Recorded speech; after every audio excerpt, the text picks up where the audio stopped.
Ladies and gentlemen, it's been 6 months since the Tops grocery store massacre happened, and the videos that Payton Gendron referenced on YouTube still up.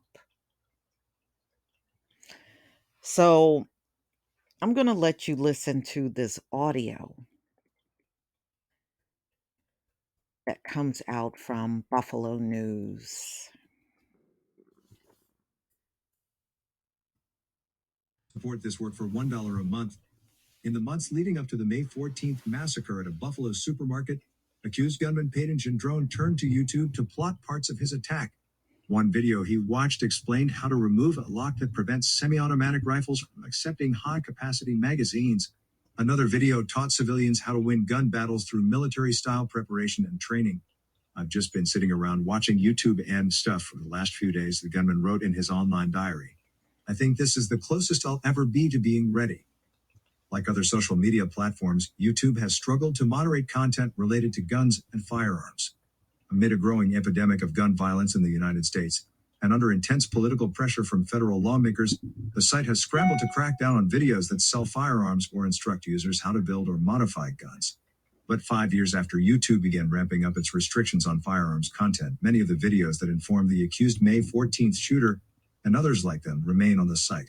A Buffalo News investigation found 24 YouTube videos that demonstrate how to make semi-automatic rifles fully automatic, link to blueprints for 3D printed guns, or sell illegal gun accessories and parts, including 11 videos at the heart of a federal weapons trafficking case against the YouTube gun influencer Matthew Hoover.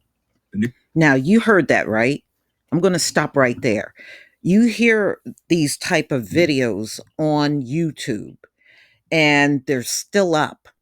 But these folks want to come to our channels where we're not showing anything like that. We're just giving our opinion on stories. And they try to come over here perpetrating a fraud like this is the worst. Oh, it's hate speech. Oh, it's this, it's that. So we're giving an opinion, and these folks are showing how to make a semi automatic into a full automatic. They're teaching you all this tactical stuff and how to win a gun battle and all that stuff. Nobody, these same people that are over here complaining about me and others that are putting out videos just giving our opinion, they're trying to make it seem like this is the worst thing on YouTube. And this is why I keep telling y'all there are far worse things going on this platform than what we are saying. But if you listen to some of these trolls, they'll try to make you believe this is the worst of the worst out here. Oh, this is horrible. Oh, hate, hate, hate. Okay, so what's all these gun videos where they're teaching you how to win gun battles? Won't hear a peep out of you. That's why I don't listen to none of you. And I never will. Let me go on with this audio. News also cataloged dozens of videos that do not violate YouTube's current policies, but that do provide instructions for shooting other people. YouTube is the single most popular social network among Americans, and a recent study by researchers at Brown University found that roughly 7.3 million American adults use it each day to watch gun content. In a statement, YouTube said it removed thousands of videos after the attack in Buffalo and conducted a formal review of all the videos in the shooter's diatribe and online journal. The platform also removed numerous videos surfaced by the Buffalo News for violating our firearms policy, spokesperson Jack Malone said, and remains committed to removing any content that violates site rules. Some gun control advocates argue, however, that the Buffalo massacre proved that the platform's current moderation system doesn't work. This is a rare case where we can directly see how a gunman was influenced, said Justin Wagner, the senior director of investigations at Everytown for Gun Safety, which conducted its own research on YouTube gun content. The fact that the gunman was able to utilize a mainstream platform to learn how to commit an act of mass violence is something we shouldn't just skip over. YouTube has increasingly moved to restrict gun content on its platform. In April 2017, it demonetized a number of individual videos and channels about guns, enraging the platform's firearms community, sometimes called GunTube, and prompting many to leave for alternative platforms. In October 2017, it banned videos that showed how to install bump stocks and other accessories that cause guns to fire more quickly. It adopted its current rules toward gun content, banning the sale or manufacture of firearms and many firearms accessories in March 2018. But YouTube also faces persistent criticism for failing to enforce its own policies. Reports by the nonprofit online newsroom The Trace in 2019 and NBC News in 2021 found that ghost gun blueprints remained on the site, allowing viewers to 3D print homemade weapons.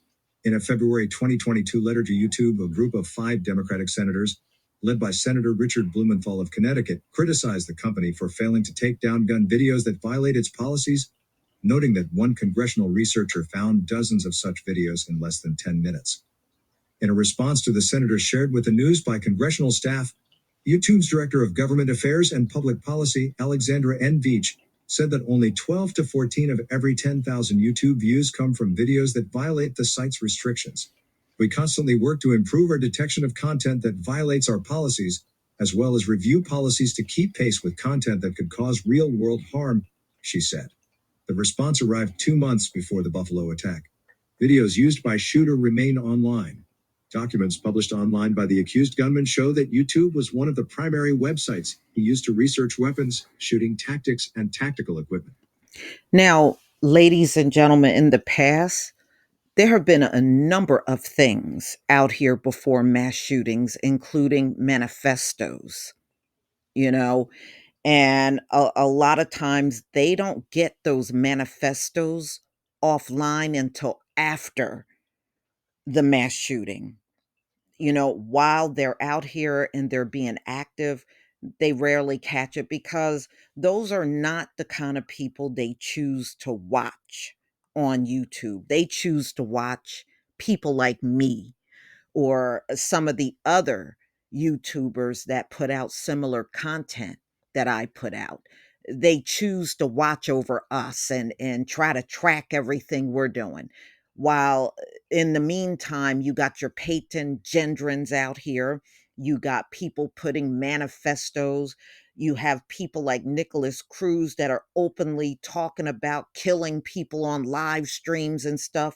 See, they don't monitor and watch that. They feel no need to watch over that. But anything we're saying, they feel the need to watch. I mean, it is just unbelievable. And it just goes to show you they are not out here to do the right thing. They are out here to be very selective and who they try to always have their eye on. They're very selective instead of doing a moderation job as it should be done. They're not concerned about that. You know, we have yet to sit on YouTube and plot to kill people, plot to overthrow the government, plot to do, just go out here and take out a bunch. We don't do that, but they watch over us as if we're going to do that. And who's dumb enough? I mean, just because you see some people online doing that, that doesn't mean we're all going to sit here and come up with some plot and then go out here and carry it out. It's not people like me that do that. It isn't. I have yet to see a manifesto written by a black woman and then she goes out here and do a Payton Gendron style shooting. I haven't seen it. It is just not in our nature to do that. But the way they talk about us and act towards us, you would think it was. We don't have manifestos out here. And I can understand why some of the people that do this, because see, they're not a persecuted group in America. And it's just not in their nature to watch over their own people. So they know they can get away with saying and doing a lot of things out here that a lot of other people can't get away with. And see, when somebody got that mindset, of course they're going to be pushing the envelope on everything. They don't have nothing to lose. And we have seen this multiple times. I mean, how many times have we heard about manifestos being online? And sometimes these manifestos are online for a few years. They didn't just pop up just because there was a mass shooting. A lot of times they can date back a couple of years, and nobody that's doing moderation on social media seems to catch these things. But they're more inclined to come to us talking about hate speech. I mean, the irony of the whole thing. I'm going to go ahead and continue with the audio. In the weeks after the attack, YouTube's trust and safety teams reviewed the more than 130 videos named in the gunman's online diary and removed 3 for linking out to other websites that violate the platform's guidelines, Malone said. That left nearly 100 other gun and tactical gear videos from the gunman's diary on the site, including several videos that helped him illegally modify his rifle. Under New York's 2013 SAFE Act, AR-15 style rifles like the one the gunman used must include a mechanism that locks a 10-round magazine in the rifle's receiver to prevent a shooter from reloading quickly. On January 11th, however, the Buffalo gunman posted a link to a YouTube video that described how to remove such a lock using a basic hand drill.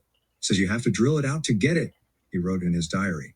1 week later, he posted a series of photos of a Bushmaster XM15 rifle that showed he had drilled out the lock and removed the 10-round magazine, allowing him to use several detachable 30-round magazines to carry out his attack. He fired 50 rounds, police said. On other occasions, the gunman turned to tactical YouTubers for shooting and training instruction. Such creators, often veterans themselves, promote military combat techniques and equipment to civilians. On January 28th, for instance, the gunman bookmarked a video titled My Warm-Up, Low Round Count Drills to Stay Efficient, which runs through a series of shooting drills in different combat positions. I may have to practice crouching and even on my back for the attack, he posted. 2 months later, he watched a 5.5-minute YouTube video on shooting through bulletproof glass after visiting the Jefferson Avenue tops and seeing an armed security guard at the entrance. The guard would cut off his attack, the gunman wrote, if he couldn't first disable him. In the video, an instructor from the YouTube channel Tactical Rifleman tells would-be shooters to create a weak spot, create a hole, and then continue to shoot through the hole. He demonstrates by firing multiple rounds into a human dummy seated in a car.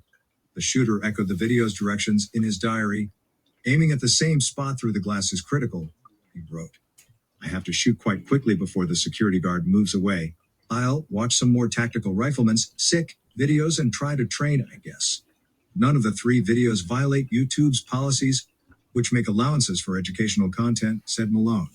An October 18th report by the New York Attorney General's office also concluded that the videos did not appear to facially violate YouTube's rules, but other videos that do clearly break YouTube's gun rules are easily accessible on the platform. The news uncovered 24 such videos in a 2-day period using a series of simple keyword searches. YouTube moderators removed the videos after the news alerted them. The news discovered, for instance, 3 videos that explained or demonstrated how to make a semi-automatic rifle fire more quickly by interfering with the weapon's trigger. A reporter also found 19 videos that directed viewers to online stores where they could buy items including silencers, 3D printed gun blueprints, and bump stocks. Federal prosecutors had previously cited 11 of those videos in the January indictment of Wisconsin guntuber Matthew Hoover, who prosecutors said conspired with another man to distribute illegal gun accessories through his YouTube channel. All 11 videos contained an advertisement for the now-defunct web store AutoKeyCard.com, which sold drop-in auto sears, small illegal devices that convert a semi-automatic rifle to automatic fire. In some ads, Hoover coached viewers on placing orders without leaving a paper trail. It's one thing to have a good policy on paper, said Adam Skaggs, the chief counsel and policy director at the Giffords Law Center, which advocates for gun control. Unfortunately, this is not the first time we've seen platforms with good policies on paper fall short in enforcing them. All right, you heard that, right? So the next time these trolls come to our channels and act like this is horrible what we're saying, and all we're doing is talking. Payton Gendron learned how to modify a gun, learn how to shoot through bulletproof windows and stuff and keep shooting through the hole. And you see the kind of stuff is on here? But they're coming over here like we're just got the worst channels and saying the worst things. Y'all keep this in your memory. And the next time they come trolling, make sure you bring all of this up. You see, they won't say nothing about this. Learning how to be in a gun battle and all this stuff. Listen to the kind of videos that are out here. These same people that are trolling us and complaining about the things we're saying, they're going completely silent on this. You know why? Because those folks look just like them. So, and like they said, it's not unusual for these mass shooters to come out on a social media platform to get a lot of this information before they go out and carry out the act. Listen to the kind of videos that are out here, but they're worried about us. Y'all, you're going to have to tell me what you think about this video. Please leave your comment and subscribe. Don't forget to hit on the notification bell, and I'll see you on the next video. Peace, family.